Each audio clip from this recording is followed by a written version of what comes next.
Welcome back, weary travelers. I'm elated to see you've found your way to my library once more and not lost your way. I've heard many a tale of a lost soul being driven to madness.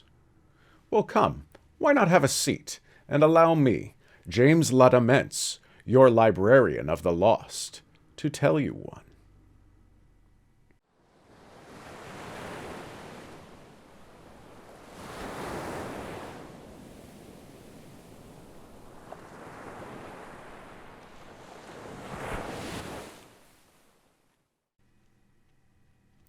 I am writing this under an appreciable mental strain, since by tonight I shall be no more. Penniless, and at the end of my supply of the drug which alone makes life endurable, I can bear the torture no longer, and shall cast myself from this garret window into the squalid street below. Do not think from my slavery to morphine that I am a weakling or a degenerate. When you have read these hastily scrawled pages, you may guess, though never fully realize, why it is that I must have forgetfulness or death.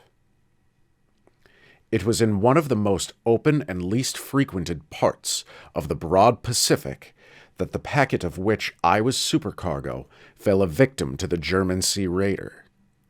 The Great War was then at its very beginning, and the ocean forces of the Hun had not completely sunk to their later degradation, so that our vessel was made legitimate prize, whilst we of her crew were treated with all the fairness and consideration due us as naval prisoners.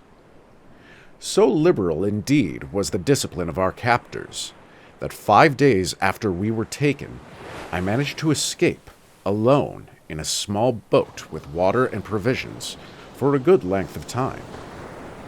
When I finally found myself adrift and free, I had but little idea of my surroundings. Never a competent navigator, I could only guess vaguely by the sun and stars that I was somewhat south of the equator. Of the longitude I knew nothing, and no island or coastline was in sight. The weather kept fair, and for uncounted days I drifted aimlessly beneath the scorching sun, waiting either for some passing ship or to be cast on the shores of some habitable land. But neither ship nor land appeared, and I began to despair in my solitude upon the heaving vastnesses of unbroken blue. The change happened whilst I slept. Its details I shall never know, for my slumber, though troubled and dream-infested, was continuous. When at last I awaked, it was to discover myself half sucked into a slimy expanse of hellish black mire, which extended about me in monotonous undulations as far as I could see, and in which my boat lay grounded some distance away. Though one might well imagine that my first sensation would be of wonder at so prodigious and unexpected a transformation of scenery, I was, in reality, more horrified than astonished. For there was in the air and in the rotting soil a sinister quality which chilled me to the very core. The region was putrid with the carcasses of decaying fish, and of other less describable things, which I saw protruding from the nasty mud of the unending plain. Perhaps I should not hope to convey in mere words the unutterable hideousness that can dwell in absolute silence and barren immensity. There was nothing within hearing, and nothing in sight, save a vast reach of black slime. Yet the very completeness of the stillness and homogeneity of the landscape oppressed me with a nauseating fear. The sun was blazing down from a sky which seemed to me almost black in its cloudless cruelty, as though reflecting the inky marsh beneath my feet. As I crawled into the stranded boat, I realized that only one theory could explain my position. Through some unprecedented volcanic upheaval, a portion of the ocean floor must have been thrown to the surface, exposing regions which for innumerable millions of years had lain hidden under unfathomable watery depths. So great was the extent of the new land which had risen beneath me that I could not detect the faintest noise of the surging ocean, strain my ears as I might. Nor were there any seafowl to prey upon the dead things. For several hours I sat thinking or brooding in the boat, which lay upon its side and afforded a slight shade as the sun moved across the heavens. As the day progressed, the ground lost some of its stickiness, and seemed likely to dry sufficiently for traveling purposes in a short time. That night I slept but little, and the next day I made for myself a pack containing food and water, preparatory to an overland journey in search of the vanished sea and possible rescue. On the third morning, I found the soil dry enough to walk upon with ease. The odor of the fish was maddening, but I was too much concerned with graver things to mind so slight an evil, and set out boldly for an unknown goal. All day I forged steadily westward, guided by a far-away hummock, which rose higher than any other elevation on the rolling desert. That night I encamped, and on the following day still traveled toward the hummock, though that object seemed scarcely nearer than when I had first espied it. By the fourth evening, I attained the base of the mound, which turned out to be much higher than it had appeared from a distance, an intervening valley setting it out in sharper relief from the general surface. Too weary to ascend, I slept in the shadow of the hill. I know not why my dreams were so wild that night, but ere the waning and fantastically gibbous moon had risen far above the eastern plain, I was awake in a cold perspiration, determined to sleep no more. Such visions as I had experienced were too much for me to endure again, and in the glow of the moon I saw how unwise it had been to travel by day. Without the glare of the parching sun, my journey would have cost me less energy. Indeed, I now felt quite able to perform the ascent, which had deterred me at sunset. Picking up my pack, I started for the crest of the eminence. I have said that the unbroken monotony of the rolling plain was a source of vague horror to me, but I think my horror was greater when I gained the summit of the mound and looked down the other side into an immeasurable pit or canyon whose black recesses the moon had not yet soared high enough to illuminate. I felt myself on the edge of the world, peering over the rim into a fathomless chaos of eternal night. Through my terror ran curious reminiscences of Paradise Lost, and of Satan's hideous climb through the unfashioned realms of darkness. As the moon climbed higher in the sky, I began to see that the slopes of the valley were not quite so perpendicular as I had imagined. Ledges and outcroppings of rock afforded fairly easy footholds for a descent, whilst after a drop of a few hundred feet, the declivity became very gradual.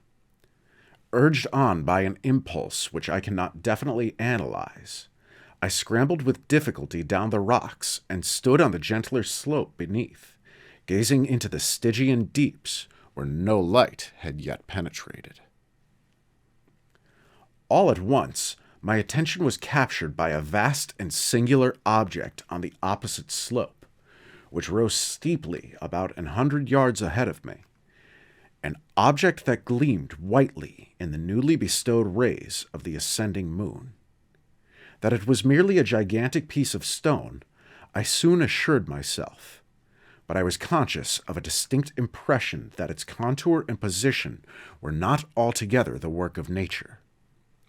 A closer scrutiny filled me with sensations I cannot express, for despite its enormous magnitude and its position in an abyss which had yawned at the bottom of the sea since the world was young, I perceived beyond a doubt that the strange object was a well-shaped monolith, whose massive bulk had known the workmanship and perhaps the worship of living and thinking creatures. Dazed and frightened, yet not without a certain thrill of the scientist's or archaeologist's delight, I examined my surroundings more closely.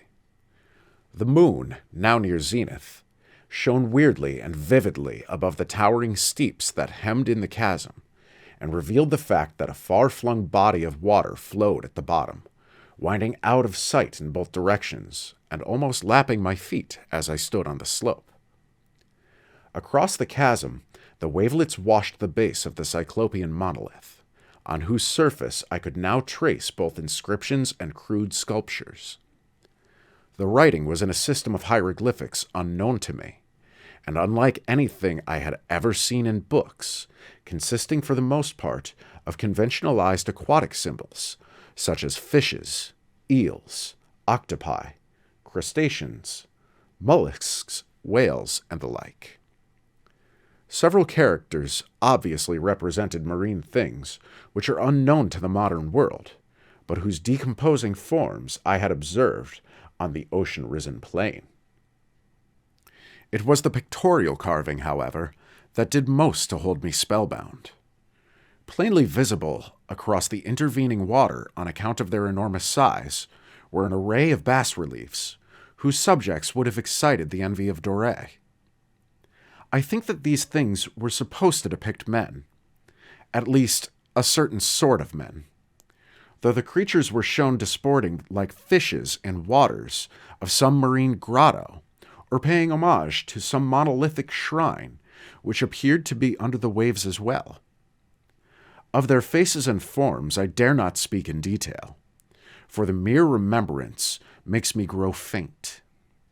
Grotesque beyond the imagination of Poe or a Bulwer, they were damnably human in general outline despite webbed hands and feet, shockingly wide and flabby lips, glassy, bulging eyes, and other features less pleasant to recall. Curiously enough, they seem to have been chiseled badly out of proportion with their scenic background, for one of the creatures was shown in the act of killing a whale represented as but little larger than himself. I remarked, as I say, their grotesqueness and strange size, but in a moment decided that they were merely the imaginary gods of some primitive fishing or seafaring tribe, some tribe whose last descendant had perished eras before the first ancestor of the Piltdown or Neanderthal man was born. Awestruck at this unexpected glimpse into a past beyond the conception of the most daring anthropologist, I stood musing whilst the moon cast queer reflections on the silent channel before me. Then suddenly, I saw it. With only a slight churning to mark its rise to the surface, the thing slid into view above the dark waters. Vast, Polyphemus-like, and loathsome, it darted like a stupendous monster of nightmares to the monolith, about which it flung its gigantic scaly arms, and while it bowed its hideous head and gave vent to certain measured sounds. I think I went mad then. Of my frantic ascent of the slope and cliff, and of my delirious journey back to the stranded boat, I remember little. I believe I sang a great deal, and laughed oddly when I was unable to sing. I have indistinct recollections of a great storm some time after I reached the boat. At any rate, I know that I heard peals of thunder, and other tones which nature utters only in her wildest moods. When I came out of the shadows, I was in a San Francisco hospital, brought thither by the captain of the American ship which had picked up my boat in mid-ocean. In my delirium I had said much, but found that my words had been given scant attention. Of any land upheaval in the Pacific, my rescuers knew nothing, nor did I deem it necessary to insist upon a thing which I knew they could not believe. Once I sought out a celebrated ethnologist, and amused him with peculiar questions regarding the ancient Philistine legend of Dagon, the fish god. but soon perceiving that he was hopelessly conventional, I did not press my inquiries. It is at night, especially when the moon is gibbous and waning, that I see the thing. I tried morphine, but the drug has given only transient surcease, and has drawn me into its clutches as a hopeless slave. So now I am to end it all. Having written a full account for the information or the contemptuous amusement of my fellow men. Often I asked myself if it could not have all been a pure phantasm, a mere freak of fever, as I lay sun-stricken and raving in the open boat after my escape from the German man-of-war. This I ask myself, but ever does there come before me a hideously vivid vision in reply. I cannot think of the deep sea without shuddering at the nameless things that may at this very moment be crawling and floundering on its slimy bed, worshipping their ancient stone idols, and carving their own detestable likenesses on submarine obelisks of water-soaked granite. I dream of a day when they may rise above the billows to drag down their reeking talons the remnants of puny, war-exhausted mankind. Of a day when the land shall sink, and the dark ocean floor shall ascend amidst universal pandemonium. The end is near. I hear a noise at the door, as of some immense slippery body lumbering against it. It shall not find me. God, that hand! The window! The window! And so, dear travelers, while I hope your stay has been a pleasant respite, I fear the time has come to bid you a good night. Please, be safe on your travels, for you may lose more than just your way. And if you find your way back to me, I will happily entertain you again with another story of suspense.